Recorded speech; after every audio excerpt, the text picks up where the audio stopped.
What's up, YouTube? It's the Action Figure Grader coming back to you with another video. And today we're going to talk about a subscriber question.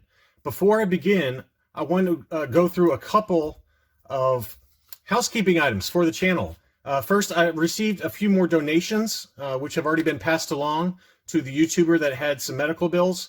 I want to say thank you to Paul W.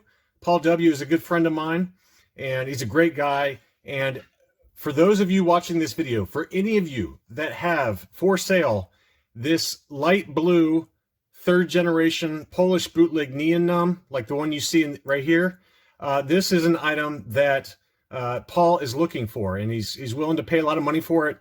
And I want to try and help him find one like this. So for any of you that have one like this, really light blue with the orange vest and silver limbs, not Neon Numb, please reach out to me if you have one for sale. I'm just trying to help Paul out. But Paul was a donor. Scott Terry Comedy was also another donor. And then, of course, Jules Burt, who you guys know well. He's on YouTube and has an absolutely massive channel. I'm going to get him on the channel one of these days. So those guys all donated towards the fundraising effort I had. So I want to say thank you to those guys. So now let's dig in to today's topic on the video, and I wanted to first show the question that I received a day ago from Master Eddie. And here was his question. He said, wondering if you could do a video discussing how rare the 2010 to 2013 line of TVC are compared to the newer figures, maybe production numbers if known. For my work, I travel a lot and will normally stop in at a local comic/collectible store to see if they have any TVC from the first issue. I don't find them anymore. You will find Power of the Force figs, some prequel figs, trilogy figs, but hardly any, and most of the time, no TVC first run figures. It seemed a couple of years ago I could find them sporadically. Could you give your opinion on if this is a bubble, or are these truly rare figures? Well, I put together some information. I did some research, and I think you'll find it fairly interesting. And I wanted to kind of try to figure out how many TVC there are out there in terms of annually that Hasbro produces, because Hasbro does not share that information. I've reached out to a few folks, and nobody's, this information is not public information. Hasbro is a public company, so they do have some financial information that is public. And I did find a few interesting articles that helped me back into kind of a back of the envelope calculation in terms of what the production numbers are for TVC. And I'm making a lot of assumptions in this video. So keep that in mind, that it may not be correct.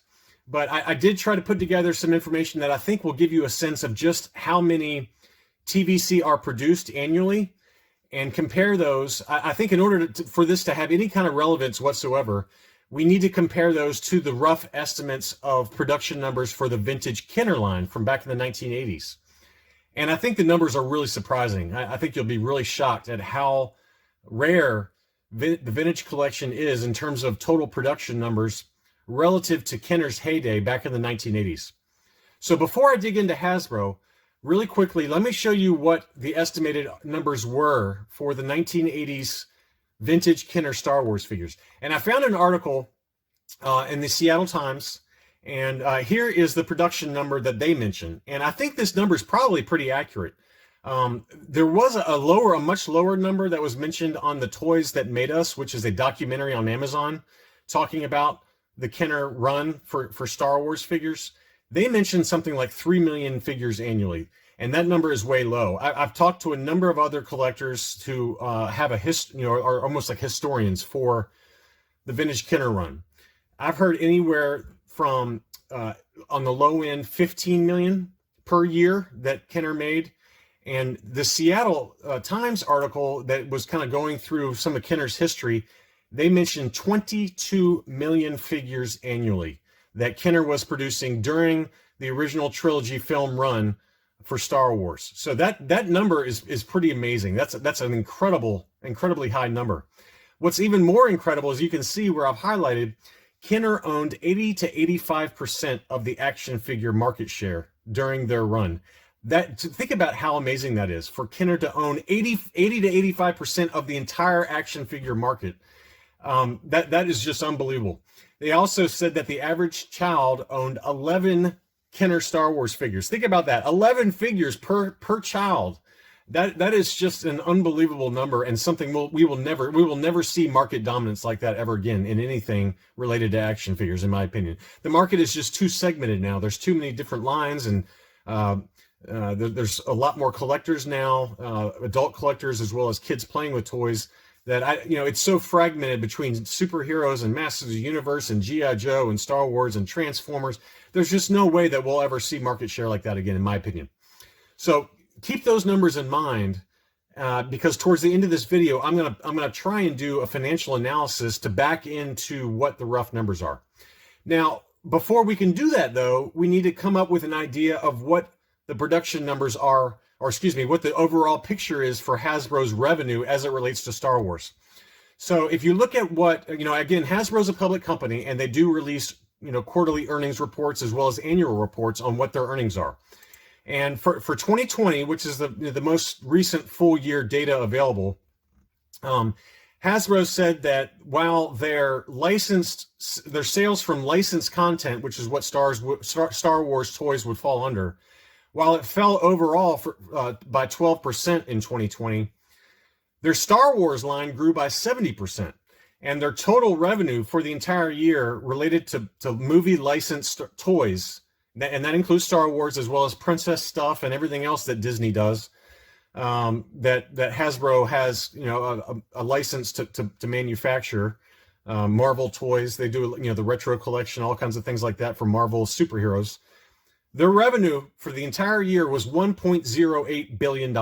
Okay, so that's a number that we're going to come back to as I try to back into the numbers. So keep that in mind. Now, the other interesting article was on Jedi Temple Archives.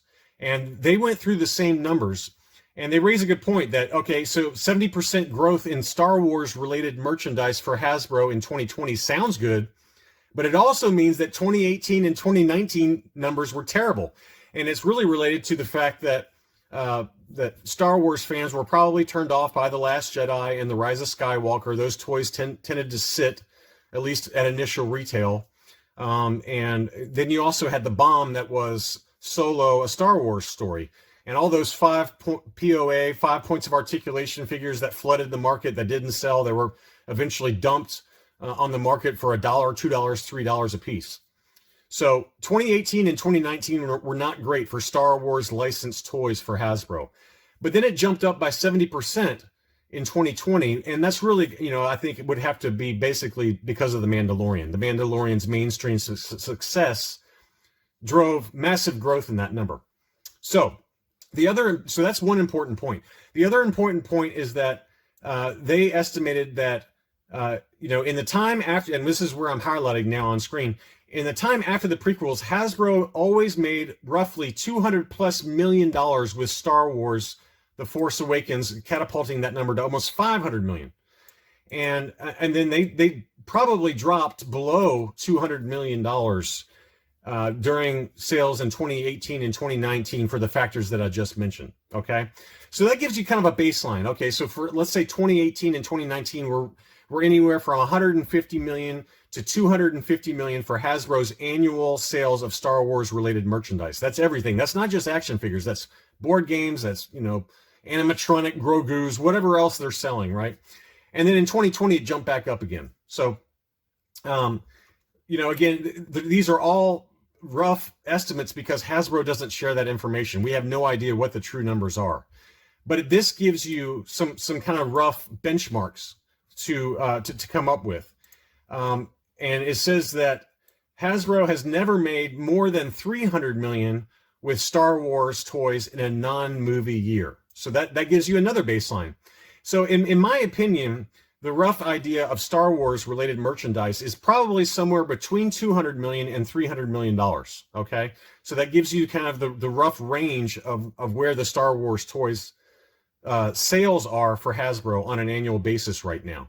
Again, it's all estimates. So all that being said, I'm going to pause it here, and then we're going to dive into a financial analysis so I can try to back into a rough idea of how many units Hasbro is selling for the Black Series and the Vintage Collection on an annual basis, so we can take a look at that total unit production and compare it to the Vintage Kenner days, so we can come up with an idea of how rare they are. Okay, so now based on those numbers that I just went over, I'm going to try and do a back of the envelope calculation to try and figure out the estimated number of units that Hasbro ships worldwide for the Black Series and the Vintage Collection. This is an impossible task because we have no idea what the real numbers are. But what I'm trying to show in this stupid financial model is that the numbers being produced by Hasbro are nowhere near what the vintage population of figures were on an annual basis. And my guess is that these numbers that I'm showing you here are probably way too high. I'm guessing that they're probably way less than this. But let's do the numbers and explain how I got to it. So we got the $1.08 billion of movie studio license gross sales that we already covered. That was already been disclosed as being a factual number. And we know that based on the Jedi Temple Archives article, they estimate that Hasbro has never made more than $300 million per year from Star Wars related toys. So I'm going with that high number. I'm saying that roughly last year they made $300 million. To get to that number, that's about 28% of the total. And so that gets you to about $300 million. Now, the problem is we don't know how that $300 million is broken up for Star Wars related Hasbro toys. We know that they make board games. They make animatronic Grogu's. They make all kinds of weird stuff, kids' toys, the Mission Fleet series. There's all kinds of different Star Wars toys. And so we don't know what the segment breakdown is by toy line. I'm assuming that the Black Series and the Vintage Collection account for 70% of total Hasbro Star Wars sales. My guess is that number is probably way too high, but that's what we're going with. I'm going to divide them evenly because I have no other way to break it down. But we're saying that the Black Series and the Vintage Collection combined account for about 70% of the total Star Wars related Hasbro revenue. So that gets you these two numbers here. That's just 35% of the total. So that's about let's call it $106 million in revenue related to Black Series and to the Vintage Collection. So those are your totals, but you need to come up with an estimated number produced. And so what I did was I took basically roughly I took 30% off of what the retail price is, and that's usually about margins for retailers. It might even be higher than that. I don't know that, but based on conversations I've had with some of the other collectors out there that follow the industry, if you assume about 30% of the retail price of a standard Black Series figure, which is about $20, that gets you to $14 in gross revenue for Hasbro. And then for the Vintage Collection, I took basically 70% of $15 for the Vintage Collection. So that gets you to these rough numbers. Again, I think these numbers are way high. They're probably significantly lower than this. But based on these numbers, they're producing about 7.5 million units of Black Series worldwide, and they're producing about 9.6 million units of the Vintage Collection worldwide annually. And again, I think those numbers are way too high. I don't think they're anywhere close to this. But let's assume that these conservative numbers are in the ballpark, right? Even with these super conservative numbers, we are nowhere close to what Kenner produced back in the 1980s. Based on the numbers we saw, it's around 300 million figures that Kenner produced during the heyday in total, and about 22 million figures a year. So we're less than half that for the Vintage Collection.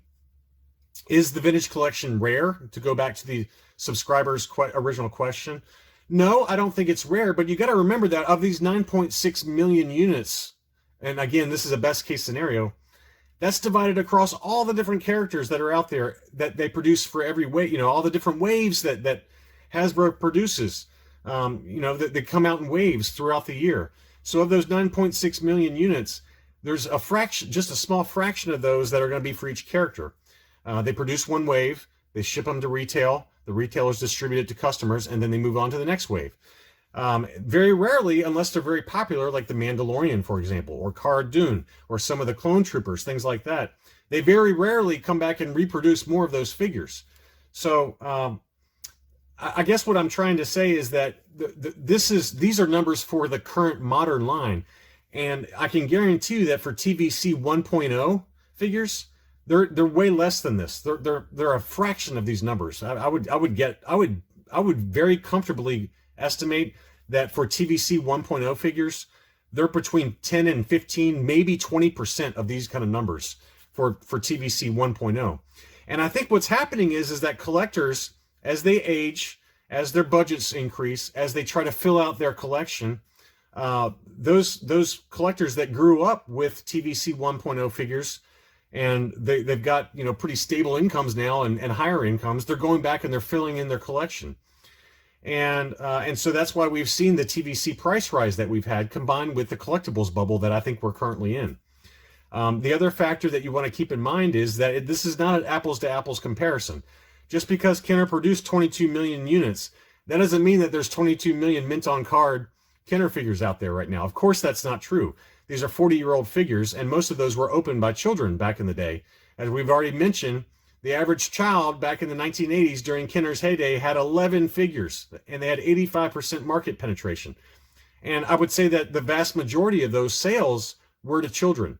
Back then, there were a small fraction of the people buying those vintage Kenner figures that were adults, versus now the vast majority of collectors are adults buying them, and they're keeping them mint on card, and they're keeping them in star cases, or if they're crazy like me, they're getting them graded. And we're seeing more and more of those items being graded now.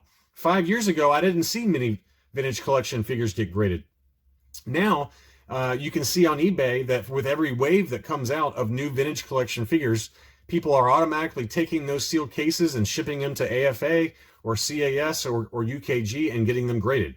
So the percentage of units that are out there, of mint on cards that are out there for the Vintage Collection 2.0, I think are going to be much higher grade. They're going to be already graded. There's almost like an industry, so to speak, of buying TVC by adults, getting them graded, and then reselling them.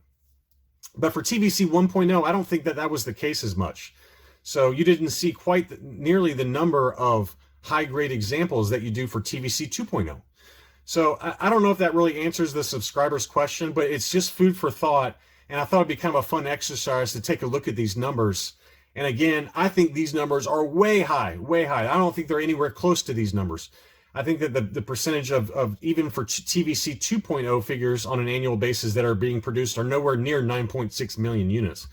But it's just an idea of the relative production numbers of what Hasbro's doing versus the vintage Kenner line back in the day, and to try and show you that the production numbers are way lower on a worldwide basis.